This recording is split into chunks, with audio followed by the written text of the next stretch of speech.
இந்த லிஸ்ட்ல 4வது இடம் பிடிச்சிருக்கிறவரு கே.என். நேரு. கே.என். நேரு திமுக ஒரு பாப்புலர் ஃபிகர். திமுகவுடைய தூண்கள்ல ஒருத்தர்.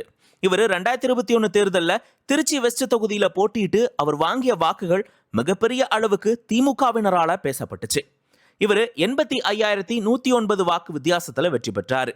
இவரை எதிர்த்து அதிமுக கட்சி பத்மநாபன களம் இருக்குச்சு. கே.என். நேரு இந்த தேர்தலில் பெற்ற வாக்கு 1,18,133.